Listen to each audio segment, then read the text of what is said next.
Para começar novamente. Boa tarde, pessoal, tudo bem? Meu nome é Kathleen Stank, sou advogada do escritório Cruz e Langer, o qual trabalho há mais de 5 anos aqui com o pessoal. Eu atuo na parte de família e trabalhistas. O que acontece? Hoje nós vamos conversar um pouquinho sobre fraude contratual e sobre perícia grafotécnica. Temos a nossa convidada, então, a perita Águida Ferreira Stank. Boa tarde a todos. Eu me chamo Águida Ferreira e trabalho atualmente com a perícia judicial na área da grafotecnia e documentoscopia. E já estou atuando na área há cerca de 1 ano. Vamos começar um pouquinho conversando sobre fraude contratual no âmbito de direito civil e, posteriormente, a gente vai tratar um pouquinho sobre a perícia, a parte também prática com a perita Águida.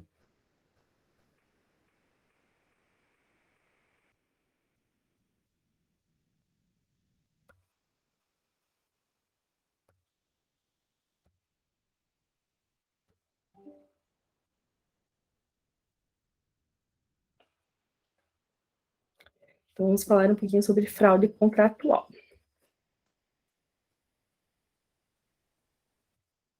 Então, os requisitos legais, nada mais que a gente tem que iniciar, falando sobre os requisitos legais para a contratação e a validação de um contrato.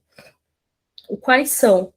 A capacidade civil dos contratantes, então elas têm que ser pessoas capazes, maiores de 18 anos, que tenham a capacidade intelectual também para estar firmando esse contrato. O objeto do contrato ele tem que ser lícito e celebrado da forma prevista da lei ou por meio consensual, através da manifestação de livre vontade das partes.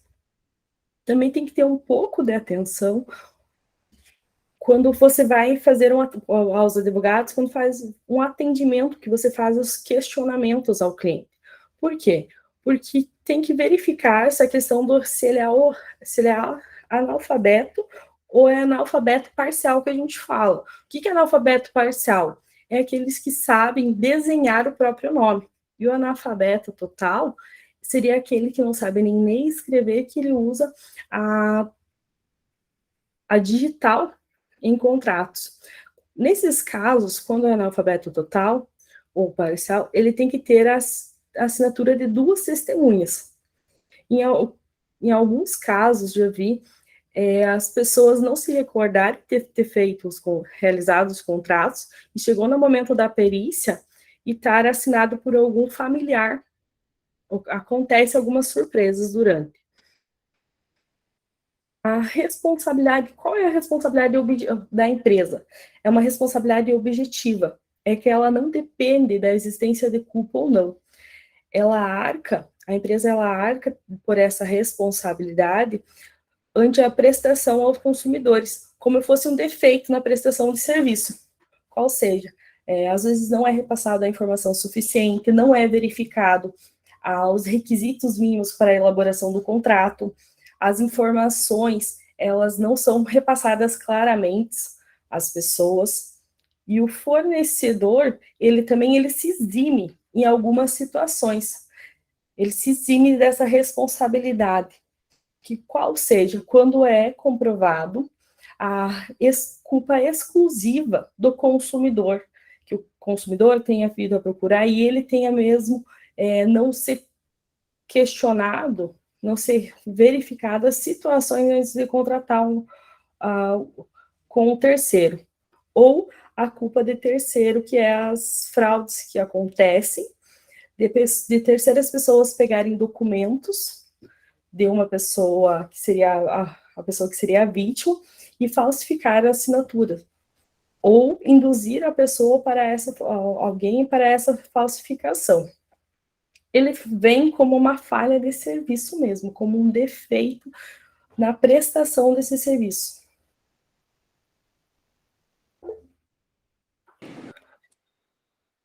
Colega, eu gostaria só Sim? de pontuar aí que, né, isso é uma coisa que a gente vê muito, como a gente vinha falando anteriormente na prática, do tal dos consignados, né?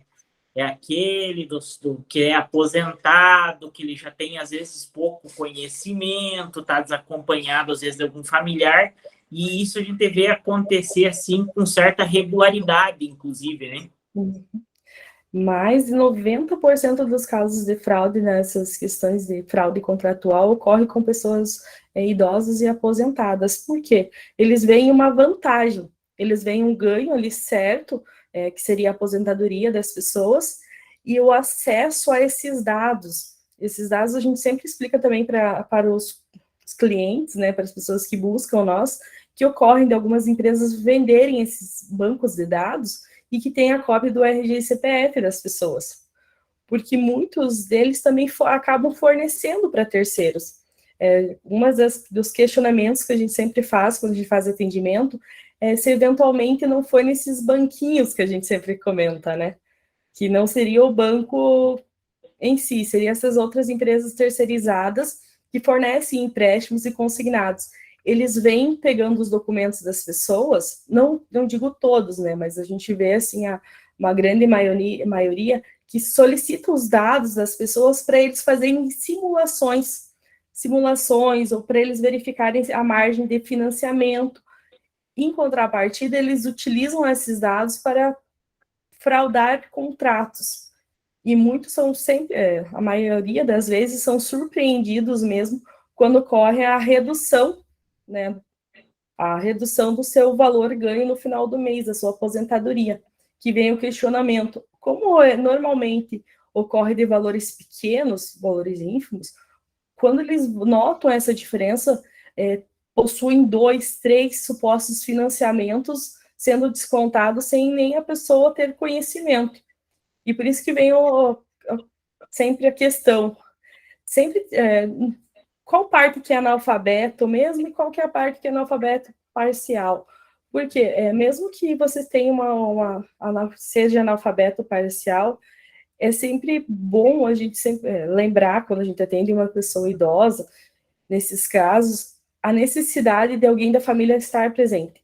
No momento do recebimento, no momento de tirar dúvidas com o advogado, no momento de procurar o banco, porque essas pessoas têm uma dificuldade para entender e para captar algumas informações. Às vezes a gente repassa muitas informações para as pessoas e elas não conseguem absorver todas, porque justamente alguns pontos eles têm que ter auxílio de um terceiro para estarem realizando. Até para a verificação, que a gente vai ver posteriormente, a verificação realmente de haver valores que vieram, um proveito econômico nisso ou não. Doutora Kate, só uma perguntinha. Nesse caso que você disse em relação ao analfabeto, você já trabalhou em algum caso nesse sentido que tenha sido declarado nulo o contrato ali, né? Porque a gente vê bastante casos desses empréstimos consignados. Você já conseguiu ganhar alguma ação nesse sentido? Explica para nós um pouquinho. Por que a gente tem sempre o cuidado da parte do alfabetizado, se ele é alfabetizado, se ele é analfabeto total, parcial? Por que a gente repassa isso? Porque o cuidado que o advogado tem que ter nessa parte. Eventualmente, caso venha atender um analfabeto total, por exemplo. O primeiro passo é a procuração, a forma da procuração. A gente tem o cuidado aqui no escritório de ser uma procuração pública. Até a Águida, que é perita, que ela é perita, ela também é escrevente. Também trabalha em tabelionato de notas. Isso, então qual que é a necessidade? Você primeiro faz a procuração pública, passando os poderes para ti, e posteriormente você tem que ter todo o cuidado para transcrever e realmente repassar ao juízo essa informação, e demonstrar também o grau de analfabetismo da pessoa, porque não basta você só apenas colocar na petição inicial. Você tem que ter o cuidado do momento da instrução processual solicitar a audiência de instrução para comprovar realmente que, por meio de testemunhas, que a pessoa sempre necessita de um terceiro, porque apenas a alegação em si em processo, ele, mesmo que tenha a inversão do ônus da prova, ele tem a grande necessidade de você demonstrar para o juiz essa analfabetização. Porque que ocorre? Eventualmente, se o contrato chega lá na frente, reconheceu parcialmente a assinatura, reconheceu a autenticidade da assinatura, por exemplo. A gente brinca que o advogado sempre prevê o pior, a gente tem que estar preparado para esses casos. Você demonstrando que não houve o cuidado dos requisitos mínimos da contratação, vamos dizer, uma assinatura de 2 testemunhas que reconheceram aquele ato, que contemplaram que estavam presentes para comprovar a boa-fé da empresa, isso você consegue derrubar mais para frente. Claro que tem 2 situações. A ação de anulação de contrato e de inexistência de contrato, ela tem a parte também, tem uma das partes que a maioria dos advogados pedem, que é o dano moral. Mas esse dano moral, ele tem que ser também comprovado. Mesmo com a inversão do ônus da prova e toda essa situação, nós vamos passar ali, eu vou deixar ali para frente para explicar como que funciona a comprovação também do dano moral. Mas, respondendo a sua pergunta, sim, nós temos que ter esse cuidado de demonstrar em juízo o grau de analfabetismo da pessoa e qual é o grau de ingenuidade dela nessa relação. Que ela comprovar realmente que mesmo consumidor sendo vulnerável, o grau de vulnerabilidade daquela pessoa é um grau que tem que olhar com bons olhos, que tem que cuidar com zelo e cuidado. Talvez até para complementar, aqui no escritório a gente já teve várias ações desse tipo, né, colega? E é o seguinte, uma coisa muito importante no caso prático é que os tribunais, no primeiro momento, talvez por orientação interna, mas acontece o seguinte, eles não dão um primeiro momento essa situação do analfabeto, né? Espera muito a questão da instrução, como tu falou. E tem turmas lá em segundo grau, lá no tribunal, que eles entendem, às vezes, que, de fato, olha, o cara foi iludido, então, o seguinte, só que ele ficou com uma parte do dinheiro, né? Então, o que eles dizem, né? A gente observa isso aqui na prática. Ó, então tá, deduz essa parte que você recebeu, né, que caiu na tua conta do empréstimo sem juros. Como tem turmas em ações muito similares que julgam, não, olha, aqui aparentemente você assinou, caiu dinheiro na tua conta, não importa a tua intenção, que seria um dos requisitos que lesaria o próprio Instituto Civil do contrato, que tem que ter a boa-fé e a lisura do procedimento, e acabam dando ganho de causa, às vezes, inclusive a instituição credora de forma duvidosa, né? Esses são os meandros da justiça em que, às vezes, ela não é tão bem aplicada. Né? Mas vamos dizer assim, que essa é a exceção. Isso, esse ponto que vem para o proveito econômico do Dr. Everton, que o doutor repassou. O que é esse proveito econômico? É um dos passos que a gente tem que verificar no atendimento.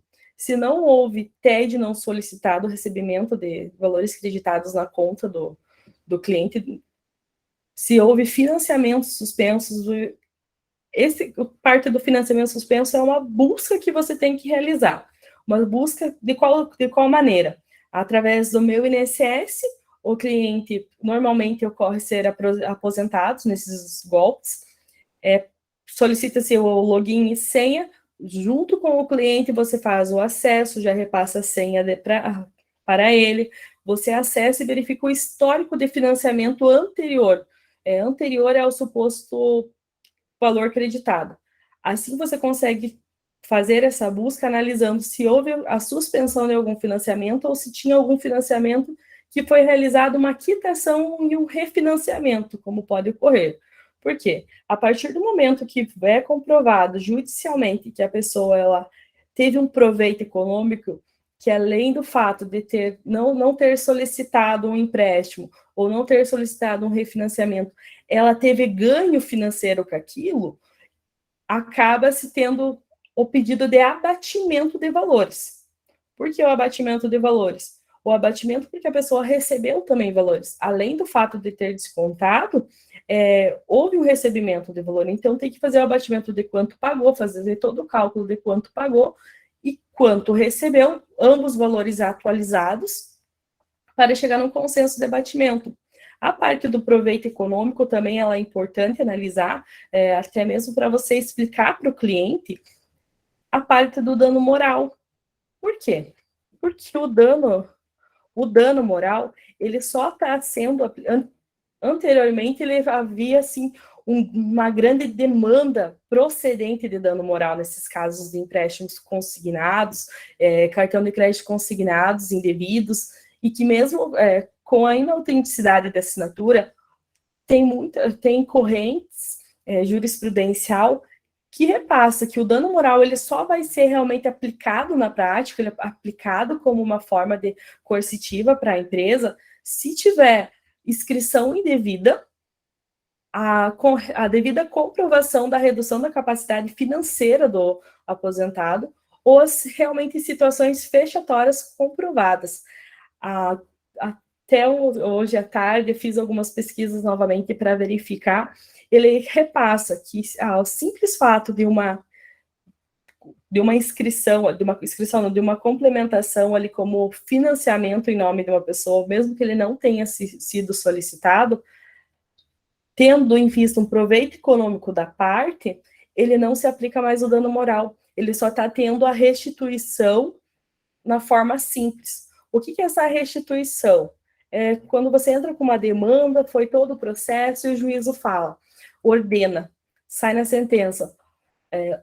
Teve a empresa do banco XX, houve a condenação para restituir o consumidor de todos os valores que foram descontados na forma simples, que é o que normalmente está ocorrendo, ou da forma em dobro. Mas o que você também tem que explicar para o consumidor, para o seu cliente, na forma, qual que é esse critério da forma em dobro? É justamente quando é comprovado a má-fé da empresa.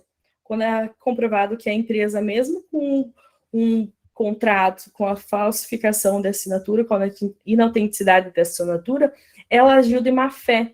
Ela não, vamos dizer, depositou valores, não acreditou nenhum valor na conta do consumidor, ela não repassou, não foi atendida, não atendeu o consumidor na hora do momento de você tirar dúvidas, toda essa situação. Por quê? Antes do processo judicial, nós aqui do escritório, nós temos esse cuidado de fazer uma reclamação no PROCON, se a pessoa ainda não fez. Por que a reclamação no PROCON? A reclamação no PROCON ela é extrajudicial, é realmente para fazer uma pesquisa com o consumidor, uma pesquisa com o seu cliente para verificar se há contrato vigente, se há contrato válido, qual o valor realmente que foi acreditado em conta, tanto que para que venha-se a cópia do contrato, a solicitação dessa cópia do contrato, e verificar se realmente foi assinado ou não, se a parte reconhece no momento que pega o contrato, olha, esse aqui, doutor, eu reconheço que eu assinei, ou não, doutor, eu não assinei. Por que isso é importante? Isso é importante para você demonstrar sua boa-fé em juízo e até para você educar o seu cliente as formas que tem para buscar.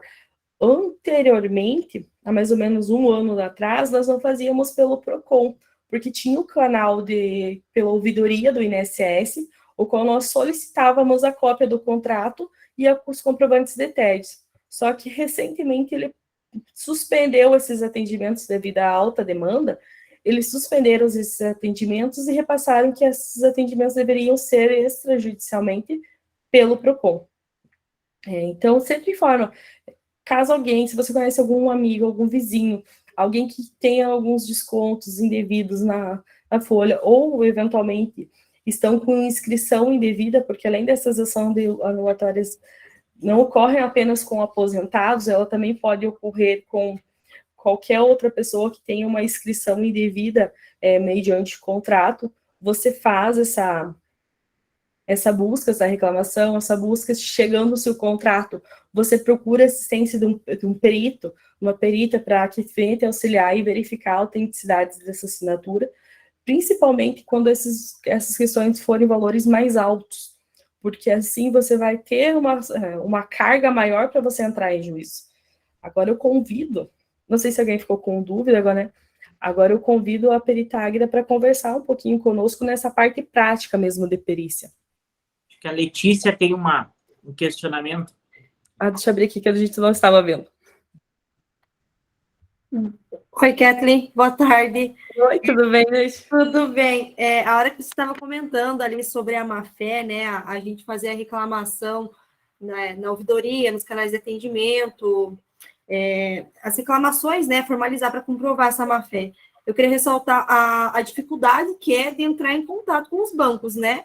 E se, assim, essa forma, se a gente conseguir comprovar no processo a tentativa do contato via os canais de atendimento que eles disponibilizam muitas vezes pelo site, ou quando você entra, normalmente o cliente está negativado até no próprio Serasa, pelo não pagamento de cartão de crédito também, né?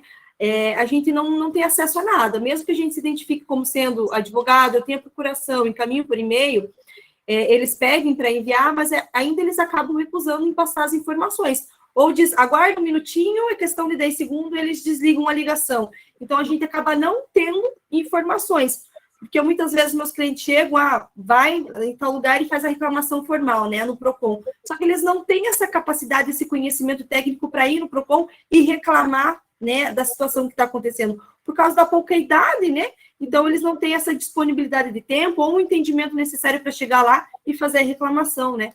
Então, essa má-fé a gente conseguiria comprovar pelas tentativas das ligações e as recusas em fornecer informações?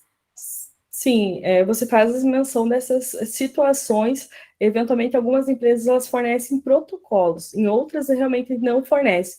Qual que é o cuidado que nós temos aqui no nosso escritório? É realmente quando o cliente ele chega solicitando isso, informando isso, a gente faz imediato, aqui, a gente forma todo o processo, como que funciona ele, faz a elaboração de procuração e os demais documentos, e a gente já dá o suporte já extrajudicial, a gente dá desde o início, desde a parte extrajudicial que nós mesmos, nós como advogados, nós como escritório, protocolamos junto ao PROCON essa reclamação, a gente formaliza, faz documentalmente no PROCON, e assim que tem a resposta a gente retorna. Porque a gente sempre fala isso de cuidar para ser algo por escrito, algo mais pautável, entre aspas. Por quê? Para você ter uma prova, até um retorno, uma forma de você dar um retorno para o seu cliente, como você comentou, por e-mail. Mandou o e-mail e não me respondeu. Anexa o e-mail que tu encaminhou com a data certinha, sabe? Esses pontos, eles são interessantes porque no decorrer da demanda você demonstra sua boa fé. Porque também ocorre de você chegar na prática, a pessoa, provavelmente você também tenha vivenciado isso, a pessoa repassar que não assinou, que não contratou. Nós fazemos também a ficha de atendimento aqui, onde tem a assinatura do cliente de todas as informações que ele repassa, justamente para ter esse zelo e cuidado. Porque chegou na prática, a pessoa vem ser, nós viemos ser surpreendido, e eles também, pela autenticidade da assinatura, você apresenta, eventualmente em juízo, essa ficha de atendimento, ou conversa, chama o cliente e conversa sobre isso, porque eles podem, e explica, sempre em todos os atendimentos, que a pessoa que mente em juízo, que oculta informações, se for mais para frente provada a autenticidade, ela responde por litigância de má-fé, e é realmente aplicado multa. E essa multa, mesmo que você entre com recurso, você não consegue suspender. Queria aproveitar até, e nessa questão, que geralmente a gente atuava meio junto em algumas ações, né, que é desse tipo, é o seguinte: uma vez no recurso a gente colocou que essa empresa tinha mais de 480 processos da mesma, sobre o mesmo tema, as demandas, né? Resultado, o tribunal não deu nem bola. Então, pode ser que em alguns momentos, né, a gente queira demonstrar, olha, a gente já pesquisou aqui no Jus Brasil e tem tantas ações idênticas, né, para demonstrar que há um excesso dessa situação com relação às empresas que promovem esse tipo de situação. Então, como a Kathleen falou, acho muito importante o registro do PROCON, a gente sempre municiar com bastante informações para dizer, olha, juízo, tribunal, nós estamos buscando, demonstrando aqui que há primeiro uma discrepância, né? Por causa do dano, tem aquela situação. Uma das ideias do dano seria punir a pessoa para que ela não pratique mais aquele ato. Então, vamos pegar uma grande financeira, ela tem um poder estrondoso perto de quem está pegando um empréstimo, né? Então, tentar fazer essa demonstração mais cabal, dizendo, olha, é uma empresa que tem reclamação, ela usa má-fé, ela é uma empresa maior em relação ao consumidor. Então, a gente tentar, porque várias vezes não existe essa inversão do ônus, né, Kathleen? A gente tem problema em demonstrar a inversão do ônus, os juízes não têm, não sei por qual motivo, né, não têm acatado essa ideia de dizer, olha, tem alguma coisa que tá uma discrepância muito grande entre as partes, né? E a questão do atendimento não é, talvez para nós que estamos aí direto, a doutora Letícia, os outros colegas aí que também estão nos ouvindo, quem está hoje aí acompanhando conosco, de você chegar em audiência da questão de, olha, tu fez mesmo? Fiz. Chegar lá, o cara, além de falar, de mostrar que está o contratinho assinado, e falar, agora lembrei que eu fiz, acaba, quando o juiz questiona, olha, você fez o empréstimo? Fiz. Pronto, acabou com a nossa demanda, né? Então, como é importante essa fase bem preliminar aí, antes de entrar com a demanda, principalmente esse tipo de situação, né? Isso. E atenção, um zelo e cuidado também no momento da distribuição da demanda, porque além de todo esse passo que você faz, toda essa pesquisa que tu faz extrajudicial, no momento da distribuição da demanda, você tem que cuidar também para distribuir ele na vara civil, né, e não juizados, por causa da questão da perícia grafotécnica, que não cabe em juizados. Então, tem que ter essa atenção também. Mas, claro, ofertar também para o cliente, dependendo da oferta para o cliente, nós temos a opção de assistente, de perito assistente, caso a pessoa tenha interesse. Eventualmente pode ser que seja um contrato, mas tem situações que tem 5 ou 6 contratos. Ofertar esse suporte quando você é advogado e demonstrar esse suporte é algo interessante, porque muitos dos clientes que nem têm conhecimento dessa parte, que a Águida vai explicar um pouquinho para nós hoje. Né? A questão do perito judicial é o perito judicial nomeado pelo juiz e um técnico. E nessa questão, ele é na decisão semeadora, que ela é solicitada pelos advogados, tanto da parte autora como parte ré, para fazer a solicitação da perícia grafotécnica e documentoscópica. Deixa eu só um minutinho que eu vou abrir aqui. Que eu acho que não abriu para eles ainda.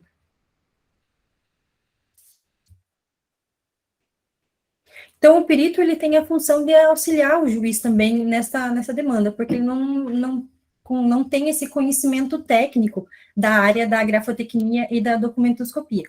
Então, ele solicita, nomeia, no caso, né, um perito grafotécnico para trabalhar com ele, auxiliando com o juiz. Esse primeiro. Ok.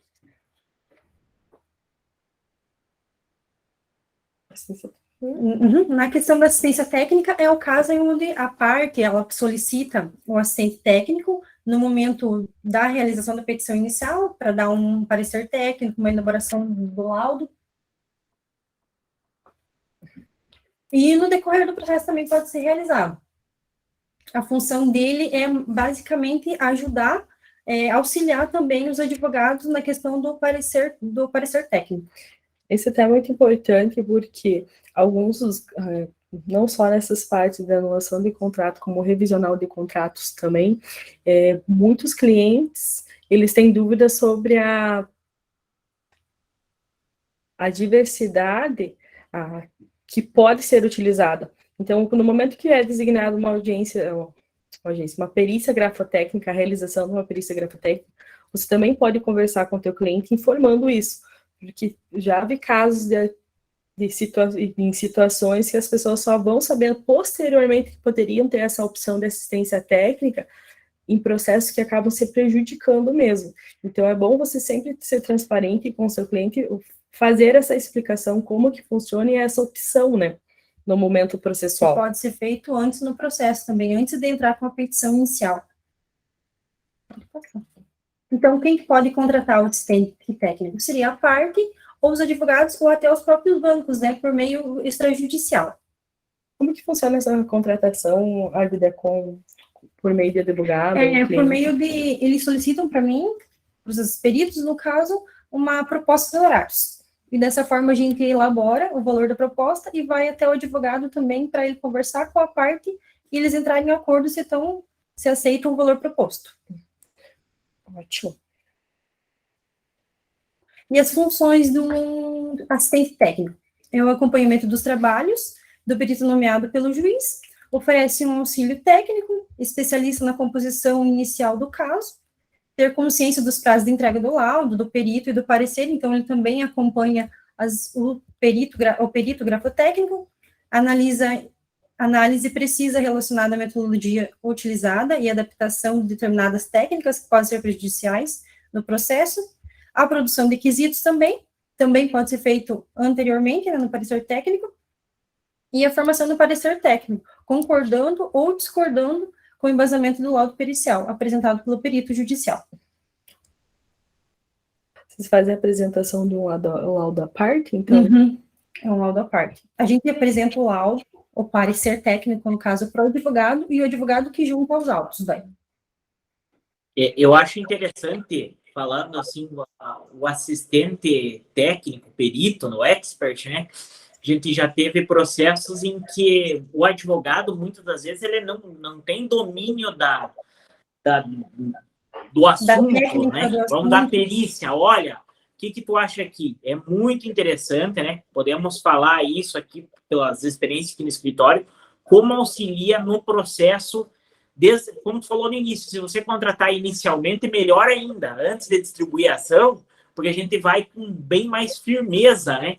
E falar, Exatamente. olha, aqui a gente observa que houve, conforme o próprio parecer, então você contrata no início, é uma mão na roda, como a gente diria, porque a gente já consegue entrar com bem mais firmeza na questão, né?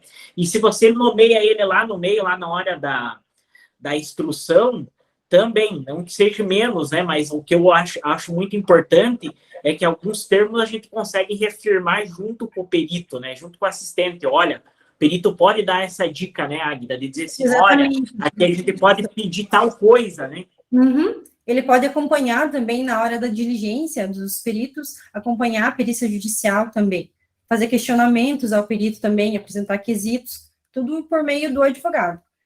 E é até interessante essa Essa parte. formação dos quesitos, que eu acho que é uma das coisas mais importantes no momento, né? Então, o perito auxilia muito nesse tipo de situação, vendo que esse é um trabalho muito importante. E até mesmo por causa dos quesitos, às vezes, se passar batido algum ponto, posteriormente há o arrependimento também, né? Então, nessa parte de elaboração e produção dos quesitos também é muito interessante ter um assistente. Porque advogado não adianta entrar lá na internet e colocar, né? Quais que são os quesitos? O perito é melhor você confiar no teu perito. Isso, e até porque vai ser algo específico, né? O caso concreto, vai verificar a pontuação, às vezes vai verificar algum traço na assinatura, né, Águida? Que venha a ser pautado, que seja crucial ali para verificar a autenticidade ou não da assinatura, né? Tem até a questão de alguns quesitos que eles acabam sendo prejudicados, porque não tem concordância com a perícia, com a demanda. Eu acho interessante quando o perito pede lá algo que queira esclarecer a mais. Isso sempre ajuda o ferro com nós. Né? Aí tá fora dos quesitos, ele tem uma liberdade para o perito judicial atuar, né? Isso pode passar. Então, vou falar um pouco da minha área de atuação. Ela consiste em aplicar exames grafotécnicos ou exames grafoscópicos nas assinaturas de investigação, no intuito de saber se elas foram produzidas por determinado cunho ou não. Então, a gente faz a análise sobre a assinatura da perícia. Não seria na assinatura, como tem casos que é solicitado até no pedido da decisão saneadora, que eles pedem a papiloscópia também, que é a questão da digital. Então, nessa questão, ela não entra na grafotecnia. A grafotecnia, ela só faz a análise da assinatura da parte, também. E também, quando é solicitado, sempre o juiz solicita se você quer que faça no documento original ou no documento juntado aos autos. É solicitado sempre, a melhor forma de análise seria no documento original, no documento físico, mas pode ser feito com uma resolução mínima de 600 dpi. Daí a gente consegue também fazer a análise no documento juntado aos autos, mas tem que estar em boa resolução. E já aconteceu de pegar aula, não sei como que funciona na prática com vocês, né? Uhum. Porque, eventualmente, quando nós apresentamos documentos para os peritos, né, quando solicitam, eles sempre repassam para nós essa solicitação de aumentar as voltagens, ou que seja mais nítido. A resolução para tudo mais nítido, para conseguir mais fazer a análise, né, na cópia em si. E no contrato, mesmo ele sendo cópia, ele consegue ter essa mesma... Não é todas as análises que a gente consegue fazer, mas consegue sim pegar vários pontos para chegar a uma conclusão precisa do laudo. Eu tenho uma pergunta, viu? Sim. Você, por exemplo, consegue também, pela assinatura, dar uma expectativa de tempo em que ela foi feita ou não? De tempo, não. Tempo, Não? assim, não consegue. De tempo, não. A gente faz as análises dos padrões gravotécnicos da assinatura do contrato, mas quando foi elaborada, não. Com as datas. Com as datas, E a questão de tonalidades não sei se alguém ia perguntar, mas da tonalidade da a caneta. tonalidade da caneta, que sempre é um dos pontos que a gente sempre comenta, né? Caneta preta. Caneta preta. Caneta preta. Também as canetas pretas. Então, olha, já sabemos que a data eles não conseguem levantar. Dá para nós fazer alguma coisa nesse meio de tempo. E também eu trabalho também com a área da documentoscopia, que é a base de verificar a autenticidade do documento, se ele é original ou não. Daí, nesse caso, é só a via original mesmo que a gente consegue fazer essa análise. E no momento da perícia, a gente pode pedir também, já pensando nas ações que eu tenho, a gente pode pedir essa documentoscopia em conjunto para verificar se aquele documento que foi juntado aos autos junto com o contrato ela é válida ou não? É muito melhor até solicitar os dois juntos, que não tem o perigo, no caso, né, de o banco querer que faça só com base nos documentos juntados aos autos. Daí, dessa forma, a gente é solicitado que apresente também o original, devido ao pedido do advogado de ter solicitado a parte documentoscópica. Interessante, essa parte a gente... Por causa que eu acho que, né, Kathleen, uma vez a gente verificou o seguinte, nós tínhamos uma dúvida se o cara tinha feito naquele contrato, se ele tinha assinado mesmo no contrato. Não se a assinatura era válida, mas se eles tinham feito, por exemplo, pegado várias assinaturas em um momento só e depois juntado no restante do contrato, né? Isso é até um ponto que a gente sempre alerta as pessoas para que realmente vai fazer uma contratação, esteja algum familiar presente, um filho, né, um amigo, um esposo, algum vizinho, alguém realmente que você tenha confiança para ler aquele documento, porque nós desconfiamos, né? Porque as pessoas, às vezes, elas falam que vão assinar algo, até por relatos dos clientes mesmo, que vão assinar, contratar, fazer um contrato realmente do empréstimo, e eles acabam assinando várias páginas em branco. Então, por isso que é um dos questionamentos se pode verificar ou não. Solicitar as duas provas periciais para fazer uma análise completa, né? Ou aquela, né, que já te contaram aqui para nós, viu? Veio para você um dinheiro a fundo perdido. O cara nem sabe que é o fundo perdido, mas ele assina para pegar o dinheiro, né? Para pegar o dinheiro. Antecipar o 10º também eles ocupam. Usam, né, coitadinhos.